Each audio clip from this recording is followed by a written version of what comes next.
Shakespeare कह गए हैं, नाम में क्या रखा है। जी हाँ, बात सही भी है। किसी का नाम कुछ भी हो, उसका काम बोलता है।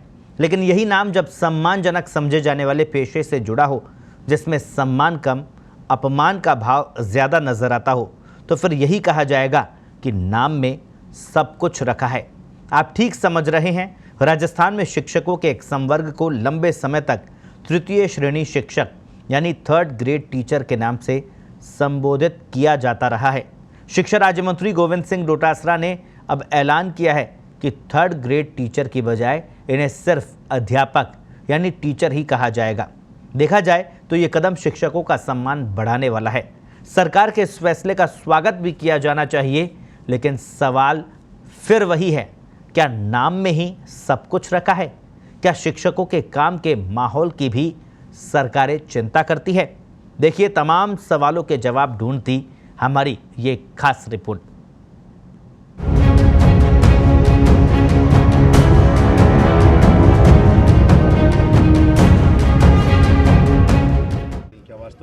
बिल्कुल, देखिए ये बात ठीक है कि इसका अध्यापक नाम हो तो और ज़्यादा बढ़िया रहता है, क्योंकि वरिष्ठ अध्यापक 2nd ग्रेड वाले को अपन वरिष्ठ अध्यापक कहते हैं, फिर व्याख्याता या प्राध्यापक कहते हैं, उसके बाद में प्रिंसिपल कहते हैं, वाइस प्रिंसिपल का कैडर बन रहा है, तो पीटीआई का शारीरिक शिक्षक नाम होता है। तो मेरे मन में आज ये बात आई है, तो मैं माननीय मुख्यमंत्री जी से भी इस पर चर्चा करूँगा, विभाग के अधिकारियों से भी चर्चा करूँगा, और हम चाहते हैं कि ये 3rd ग्रेड के बजाय सामान्य अध्यापक नाम हो तो और ज़्यादा अच्छा लगेगा।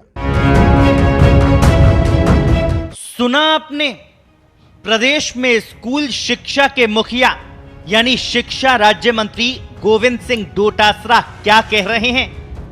कह रहे हैं कि 3rd ग्रेड टीचर को अब इस नाम से नहीं पुकारा जाएगा।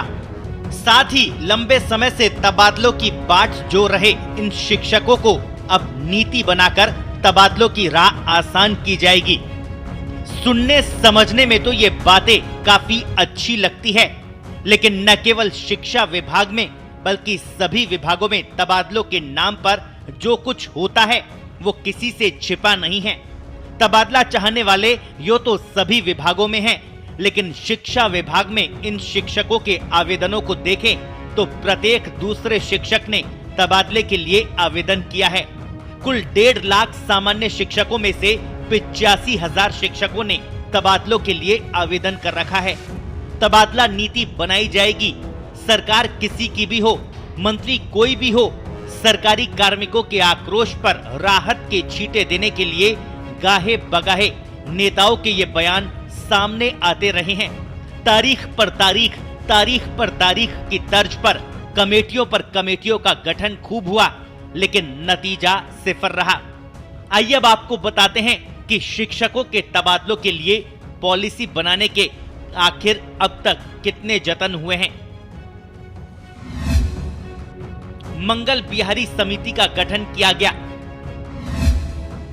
इसके बाद अनिल बोरदिया समिति का भी गठन हुआ। प्रशासनिक सुधार आयोग की रिपोर्ट,